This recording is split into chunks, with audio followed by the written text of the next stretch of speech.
Welcome to the Vandy Sports Podcast. I'm your host, Chris Lee. Our guest today, Chip Fridrich.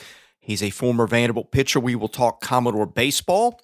This episode presented by the Well Coffee House, which is a Nashville area coffee house that provides fresh roasted coffee along with its house-made pastries, breakfast, and lunch offerings.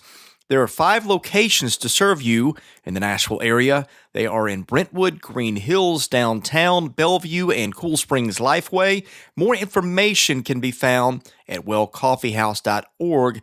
The Well Coffee House, where coffee changes lives. We also appreciate our co-sponsor, Wellspire, Nashville's Learning and Development Center, which is located in the Gulch. Our news today presented by Sutherland & Belk, a family-owned injury law firm. If you or a loved one has been hurt in any type of accident, call Taylor or Russell at 615-846-6200 to see what your rights are and if they can help. Vanderbilt takes 2 of 3 over Arkansas in baseball. Commodores now 27-9 overall, 9-6 in the SEC. And in bowling, the Commodores fall in the championship match of the NCAA tournament. So congratulations to John Williamson, the bowling coach, on another fine season for the Commodores. Joining the show now, Chip Fridrich. He is a former Vanderbilt pitcher, has done some color commentating for the Vanderbilt baseball team. Chip, welcome in. Thanks for joining us today. Thanks, Chris. Hope you're doing well. Good weekend for baseball, and had a lot of activity going on as we reached the halfway point of the season with the SEC. A few surprises over the weekend, but overall, not much movement around the conference in the country, but good weekend for baseball as we plod on here as the halfway mark and headed for the home stretch here in college baseball and the SEC in particular. Yeah, I feel like the way the weekends end have marred some pretty good baseball. The Sunday game, for whatever reason, it was like the hitters didn't hit. And now it's the hitters are hitting on Sundays, but the pitching has been awful. And even with the move of Patrick Raby to Sunday, it was awful. I don't know what to make of Sundays anymore. Let's start with that because there's plenty of positive to discuss, but I think that is kind of what's on everyone's mind right now. Well, yeah, I mean, Sunday baseball in the SEC, I'm not sure speaking for the rest of the country, but Sunday baseball in the SEC the last couple of years has been that way. You see a lot of coaches will be quick to pull pitchers, short trigger, basically going with everybody who's available. And you're right. I mean, it's yesterday was a little crazy as far as the offensive output by both teams. You saw a lot of predominantly lefty on lefty. I can't recall. I was speaking with a buddy who was watching the game yesterday, how many lefty on lefty matchups both teams had yesterday. It was a little uncanny to see that. But neither team really could get in a groove. The momentum shifted back and forth. But Sunday baseball, it's kind of a grab all, and you wonder if the Kumar Rocker situation, moving him to Saturday. I know you and I texted back and forth about that Rocker could go a little deeper in games than his counterparts, if that was the possibility, because Rocker the last couple of times out hadn't been getting much help in the field and at the plate either. And possibly that was a pretty genius move by the Vanderbilt staff to do that. But you're seeing a lot of that across the South and the SEC as far as Sunday games, and it's not really something unusual. I know some people are just gnashing teeth and going crazy about what's going on about the games on Sunday, but it's traditionally always been that way. You're seeing teams that are desperate if they've lost the first 2 games, and they're doing anything and everything, making quick hooks to get pitchers in if they're in any amount of trouble. And I think we saw that this weekend with that game, but it's really nothing unusual, even harkening back to when I played, that the last game of the series can be wild. And as the bats heat up here and catch up with the pitching, I think that's something that'll continue. You know, this has not occurred to me till now, but they have just been so good on offense and just destroying people a lot of games. It's almost as if, in a way, they're too good on the first 2 days sometimes, because what happens is if you're in a non-competitive game like Arkansas was on Saturday, you might save some of your better pitchers and let some of your younger guys take the lumps, and then you bring back some of your better arms for Friday. We saw that with Tennessee in that series. That's never occurred to me till now, but that is sort of, I guess, a byproduct of when you just beat teams to death on Friday and Saturday, as they have done at times. Now, I know Friday was not that way because Isaiah Campbell was terrific, but that just occurred to me as we're talking through this. Right, and I mean, you look at what happened on Saturday. It was almost like Arkansas. They didn't throw in the towel per se, but Connor Nolan doesn't even get anybody out in the first inning, and they piece together the rest of that game with 5 pitchers to kind of get through it. But I mean, when it's 12-0 and you're playing a team with the offensive firepower as Vanderbilt, you kind of almost do have to throw in the towel. And it's a good point by you, and that's kind of what Arkansas did. But of course, they threw 6 pitchers on Sunday themselves as the momentum went back and forth between the two teams, with Arkansas eventually coming out and kind of a surprise. But that's kind of what happens. You're right. I mean, it happened in the Tennessee series, but you get down to 12-0 against the Vanderbilt team, a team that's offensively potent as they are. It's going to be hard to come back from that deficit, and that's kind of what Arkansas did, and it's a good point by you. Yeah, and what's made their offense so impressive, too, is they've done it against some of the better pitching staffs. I talked to Dave Serrano with the Florida series, and I said, who do you think the best staff in the league is? He said, well, some people say Georgia, some people say Tennessee, some people say Arkansas.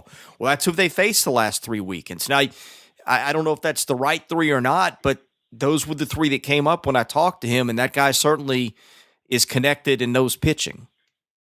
Right. I mean, you look at Tennessee's success. I mean, goodness gracious, the first 2 games in that series and give up a run. They won 2 out of 3 against the Georgia team that took care of business against Vanderbilt the weekend before. So those are the 3 staffs you mentioned are definitely, I agree with Serrano, what he's saying. I mean, some power arms, some strike throwers, and pretty high velocities. So it just shows the balance of the league. And you're talking about a Tennessee team that, is still, even though they took 2 out of 3 this past weekend from Georgia, you look at where they are in the standings. I mean, they're 6-9 and 26-11 overall, but that's not real striking distance from Georgia. I mean, sure, they took 2 out of 3, but they're still 4 back from the Dogs. So I agree with Serrano, what he's saying. And this league is full of arms.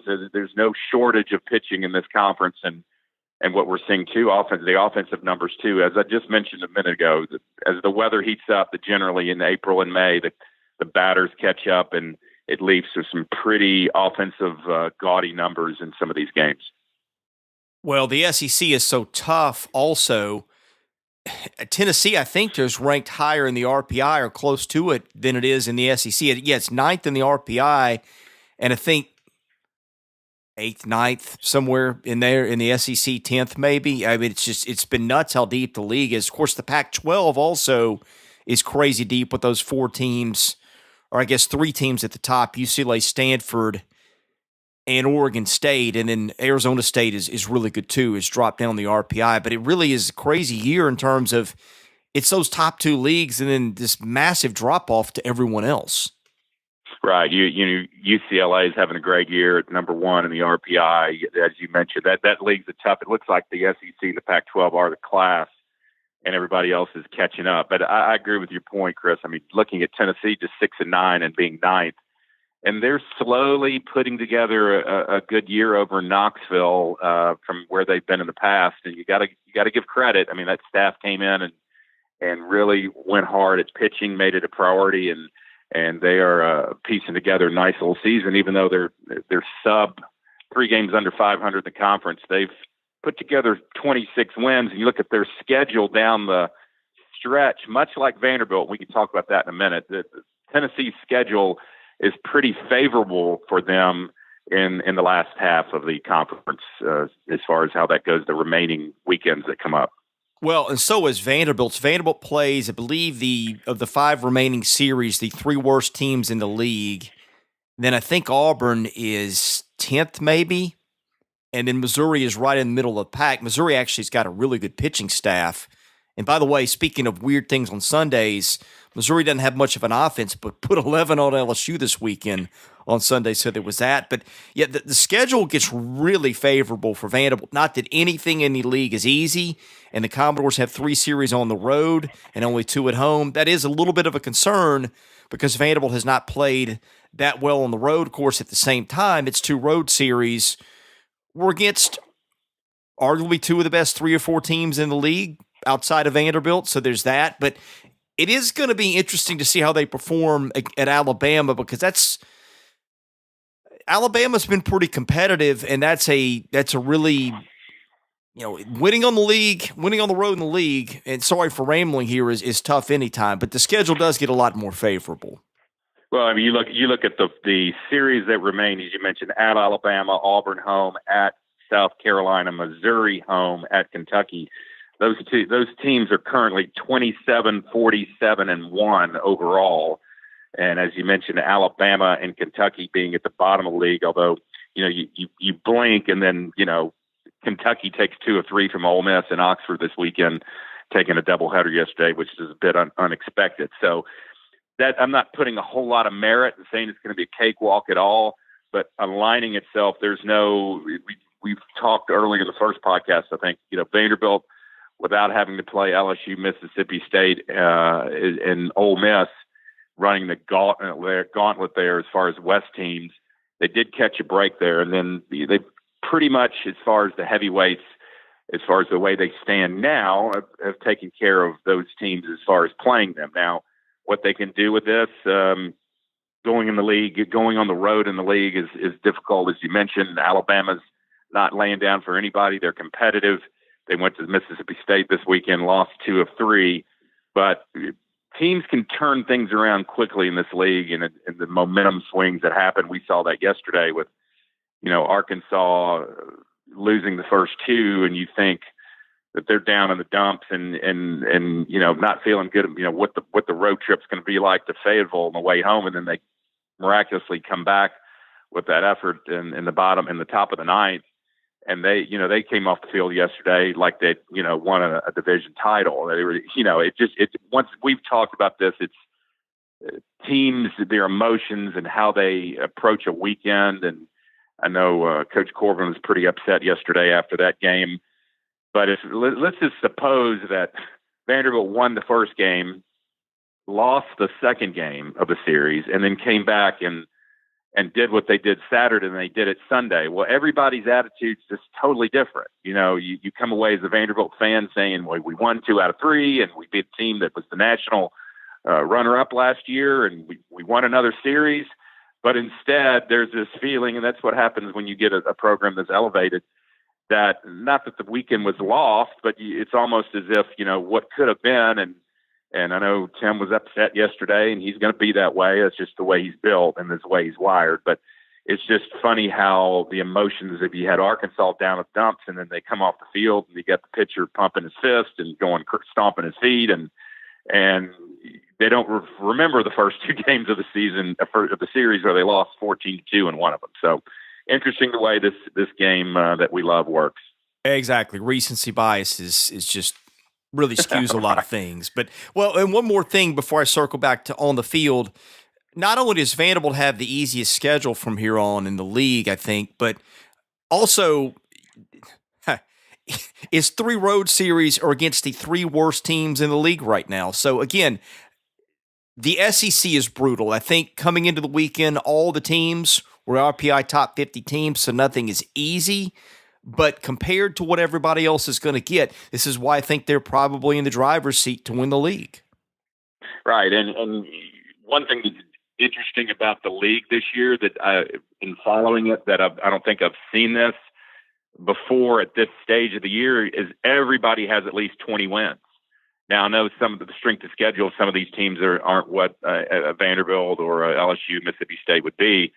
Mississippi State, is the first to reach the 30-win plateau at 31-6 so far.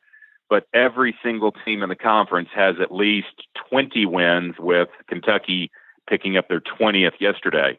But that's kind of unusual, too, as far as how they're doing out of conference. as a whole. But, I know some of these records are Alabama's 4-11, Kentucky's 4-11, so is South Carolina. But they are winning games during the week, and that's something that's a little bit unusual. I want to circle back to a strategy thing late yesterday. I know that they got criticized for the pitching part of things. I don't know. I didn't really have a big issue with it in a way. Tyler Brown just had a bad day. I mean, and I would take Tyler Brown 10 times out of 10 and just take my chances. It just didn't work out. Now, maybe they could have pulled Fisher earlier. I don't know. That was such a crazy game, and everybody was hitting no matter who was on the mound. So it was hard to make sense of it. But one thing I did not understand, okay, the ninth inning, you got guys first and second, you're down 2. Harrison Ray, I think, comes up, he's 0 for 5, and it had some bad swings. You bring Cooper Davis out of the dugout in the hole, not to pinch hit for Ray, who is righty facing a righty, but to pinch hit for Scott, who had hit a grand slam yesterday and is a guy that I like at the plate in that spot. Now, he does have some issues with contact. Maybe that was the thing with hitting Davis. You just need to put a ball in play, and he's got a better chance to do that. But I didn't really understand leaving Ray in the game when it's righty on righty and then bringing Davis in, which some people had said, well, maybe you need to leave Ray in if you had a second baseman. Well, if you put Davis in, well, I guess you were burning the DH, so it didn't matter in terms of positions. I just didn't get pinch hitting him for Scott in that spot instead of Harrison Ray. Now, maybe they had some data on pitchers and pitch types and things that we don't know. That wouldn't surprise me. That's probably what it was. But just without knowing everything they knew, I didn't really understand the strategy of what they were doing in that spot. Well, Scott was 1 for 4 on the day at that point, and you really don't know the situation with Davis and what was wrong. I know he came up in the first game kind of limping and not sure how he felt. He didn't really look comfortable at the plate. To be honest, I'd left by then, so I watched the final part at home. But even on TV, he didn't look that comfortable at the plate. Of course, they had a guy throwing sidearm, and it's a different arm slot what he was seeing, but not a very good at bat for him. So you wonder if he was still just lingering there with the effort. But I see your point. There's Harrison Ray did not have a good day at the plate, so I see your point there as far as why they didn't switch that and have him hit for Ray, especially with the righty thrower for Arkansas against lefty being Davis. So those are things that those guys get paid a lot of money to make those calls, and it was a funky weekend all the way around for some of the guys. You saw, the weekend before, you saw, Austin Martin not have a very good weekend. Pretty much after Friday night, nobody against Georgia had a very good weekend. And he promptly just goes crazy and lifts his average up above 400 again. He's at 421. So it was an up and down weekend. It wasn't a consistent weekend. Guys who had good weekends the weekend before didn't at the plate and vice versa. So, I understand. I see your point about that. And at the time I saw it, I didn't really question it. But now that you say it, I could see why there'd be some discussion there. But those guys, they see him in a cage. They see how they're reacting. They know how they react in certain game situations under pressure and how they've been hitting throughout the game. So, but I do see your point. It might have been a better call there to pinch hit one batter earlier. Yeah, Scott wound up going, I think, 2 for 11 for the weekend, and Ray was 0 for 11. I think Ray had a couple walks and Scott had 1. Let me check my math again on that. But it was close. I know Scott had 2 hits, including that grand slam, and Ray didn't have one for the weekend at a time where just about everybody was hitting. So again, I didn't understand it. Maybe I had some intelligence I didn't, but let's move on. One great thing about the weekend was Austin Martin really got going again. Chip, it is hard once you drop below 400 this late in the year to get back over it. He not only got back over it, he left the weekend hitting 421. Right. I mean, he just tagged the ball all weekend. I mean, there's 2 guys that, as being a former pitcher, I would not want to face. Of course, Blade being one, who looks like he take it out of the park anytime he gets up at the plate. And then Austin Martin's he's not getting fooled. He's not swinging at bad pitches. He's hitting the ball hard. A friend told me one time, a ball's hit pretty hard when it's hit on a line and it's curving when it lands. That means the ball was tagged. And he hit several of those that were just crushed and hit right on the screws. So that kid is very formidable in the box. He looks comfortable and looks like, again, no one can get the ball past him. He's not going to get fooled either. So he had a great weekend. And you're right. I mean, there have been some weekends where guys, when you get to a certain point and you're batting in the 400s, you go 3 for 4, your average goes down. I mean, you can't really, in climbing back up the ladder once you do hit below 400 is hard to do. But he raised his average, I think, 25, 30 points this weekend. Yeah, and I guess the big question around the team now is the rotation. I liked the move of Kumar Rocker to Saturday. I think they'll leave him in that spot. As I've said for a while, I think he is a really good pitcher. I think that the ERA has distorted how well I think he has actually pitched. He's not caught a lot of breaks. I think the Kumar Rocker you saw on Saturday, and that might be the best version of him or close to it, but I think that is a lot closer to what you will see than the Rocker who maybe has not pitched as well in certain starts. But now you got issues with Patrick Raby, who's been bad 2 starts in a row, just having trouble putting away batters, staying ahead in counts. I think this would be the time because I'm biased towards pitchers who don't allow a lot of base runners. That's Rocker. That's also Mason Hickman. Now, granted, Hickman has done it on a stage that is not nearly as challenging as SEC weekends, but he's pitched in that spot before. I think that I would like to see them flip those 2 guys, see if you can get Raby going in the midweeks. But, boy, you've got Indiana State, which I think is a top 50 RPI club and legitimately – I guess they fell out. But I think Boyd's World's Icers, which I actually like as a rating system more than I like RPI, has got them, I think, somewhere in the top 40 maybe, top 50. It's a really good team. I don't know if this is the weekend you can pull that off or not. That's the complicating factor on the list is that you've got a really tough midweek game that would be a boon to your resume if you can get it. So it's kind of a tough situation to navigate. I guess the thing that you would maybe hope is that you can get a big lead in that game, maybe be able to pull Hickman early and save him to the weekend. But the way their bullpen's been, no lead is safe at the same time. And it's a tough situation for Tim Corbin. I like what they did with Rocker. I think that was the right move, but now it's how do you handle this one?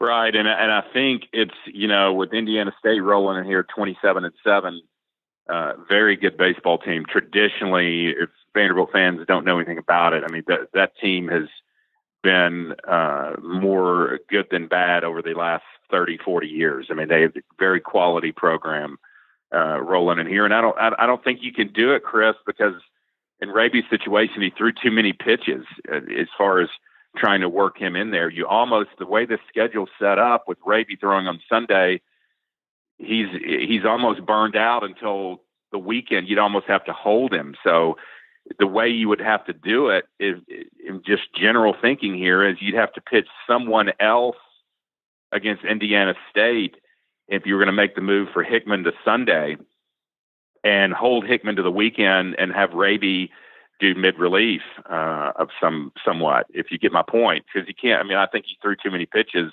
to come back this quick. I know watching his body language, not too happy about getting pulled. I don't know if it was angry that he got pulled or disappointed in himself, but that's 2 weekends in a row now that he's been, I would say the trigger on Raby has been quicker than anybody else they've had on the staff. So I don't know if it's something that Brown and Corbin together have seen and they made a decision, but he kind of went off the field yesterday and went straight in the dugout.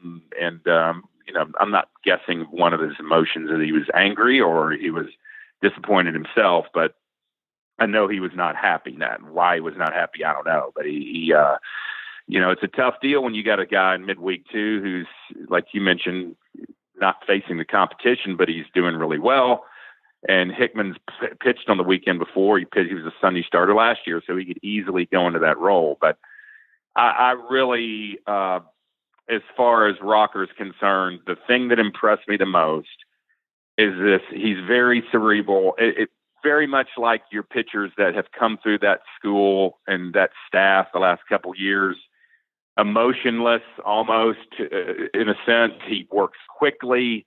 He gets the ball. He throws it. There's not a lot of second guessing the catcher. His pace and his demeanor is what impresses me the most as far as being a young kid.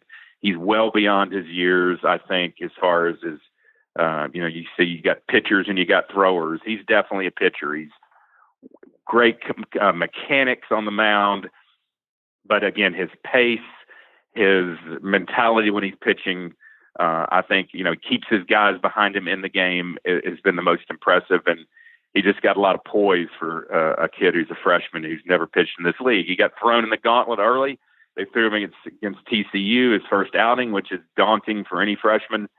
But he has come along, and I think we're seeing the Kumar rocker that this staff has been frothing at the mouth, so to speak, to have him here. And one thing, I mentioned a scout behind me. I guess a bunch of scouts will walk around, and the scout mentioned how Tim Corbin's pitching staffs and his teams in general always seem to get better compared to, a basketball analogy. And I hate to use this, but it's true. And Bryce Drew's teams did not get better. The kids did not get better. And that was ultimately what did him in. But I think what you're seeing is a perfect example of a kid, Rocker, getting better as the year progresses. All these young guys are getting better at the plate as far as offensively. And that was the scouts' main thing, is how Tim Corbin and Scott Brown, these players seem to progress and get better as the year keeps going on. Yeah, I agree with that. And just to clarify, I was not suggesting that they pitch Raby on Tuesday. I guess what I meant was, do you start somebody else and then leave Hickman for the Sunday game, or do you pitch him a little bit? The problem is you just don't have another starter. I guess they tried it with Chance Huff. That didn't work.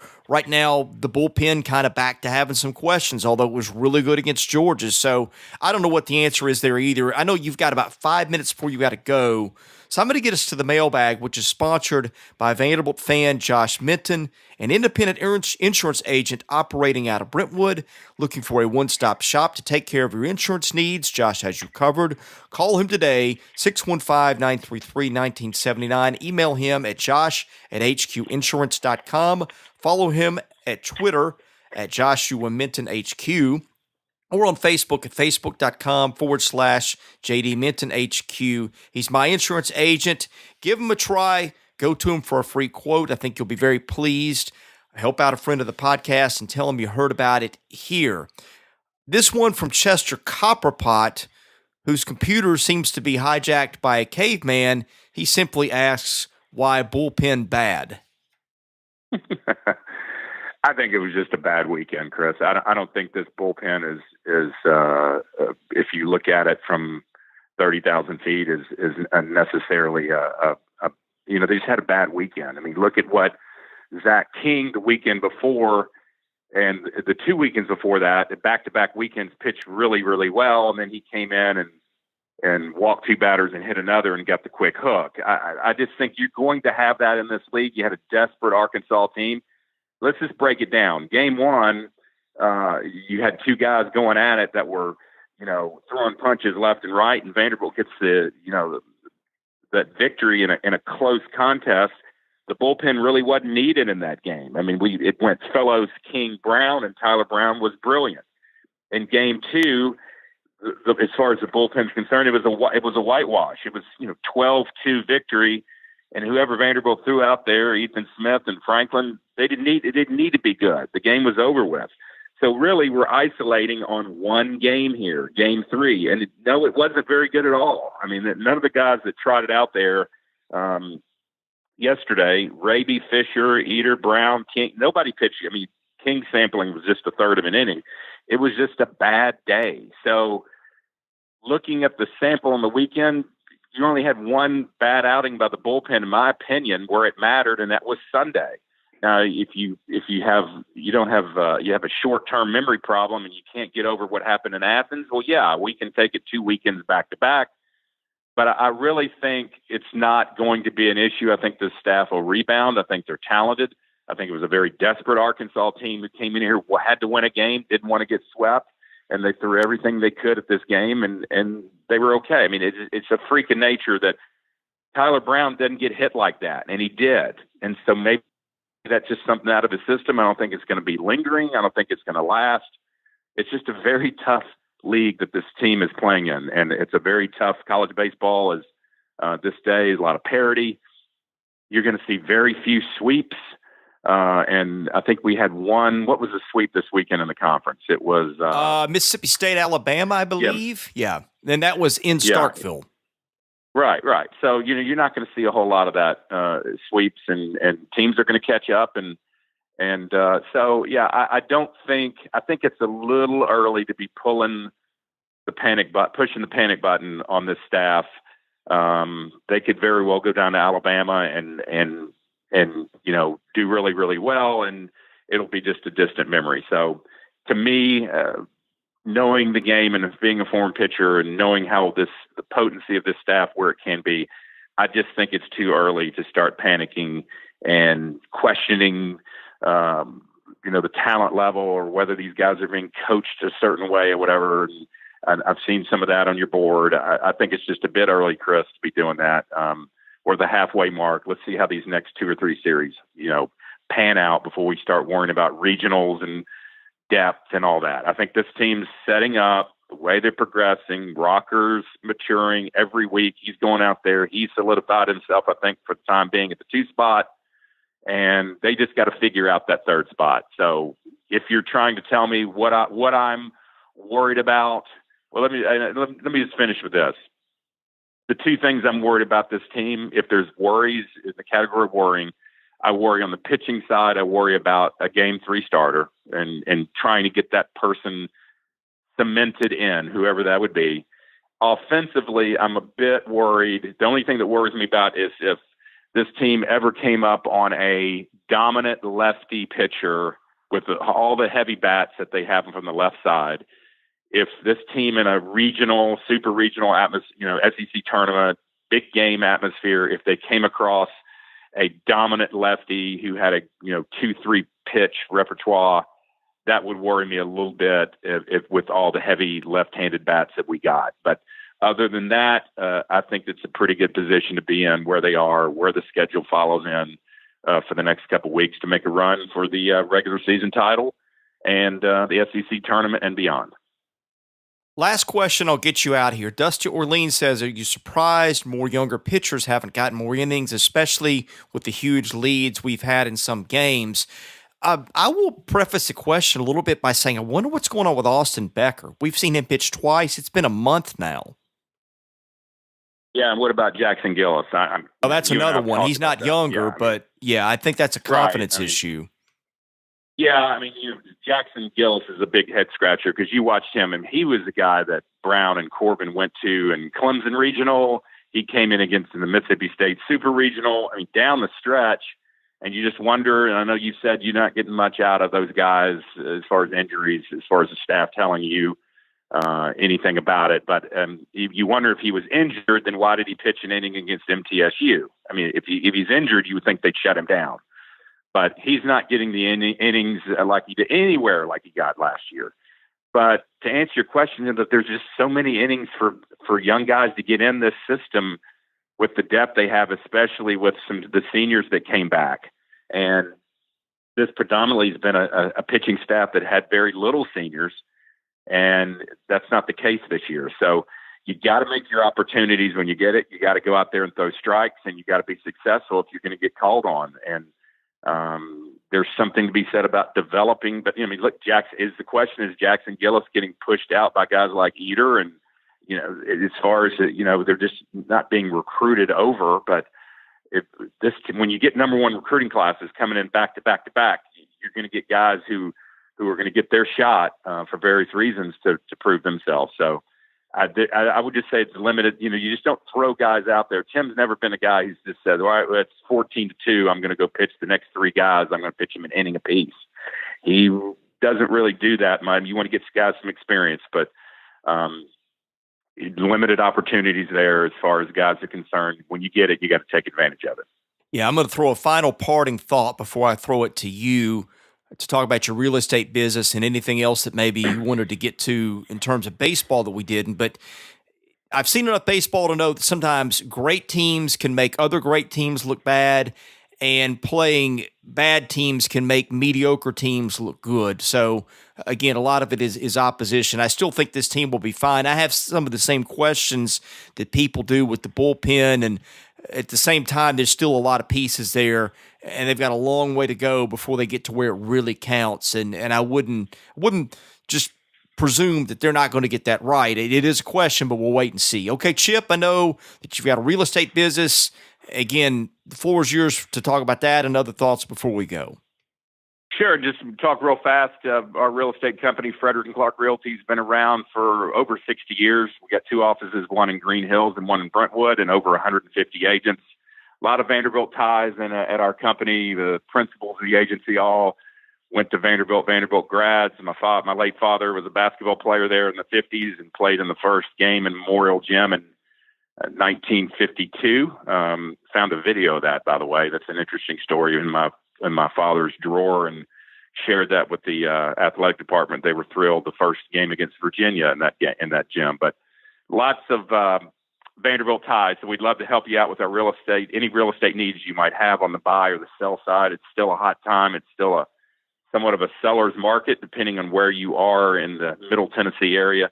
But that's where we shine. We can sell houses for buyers and sellers, and the average sales price last year for each agent was over $600,000, which led the region as far as our peer companies that we compare ourselves to. But that doesn't mean that if you have a $300,000 or $200,000 house or you need a condominium, we can't help you with that. We're across the board. Our specialty is areas 2 and 10, which in the real estate lingo is Williamson County and Davidson County, but we can branch out to other areas in the Middle Tennessee area and help any customers with their needs for real estate. So give us a call. You can check our website out. It's frederickandclark.com. We have listings on there of our agents and across all the other agents in the Middle Tennessee area.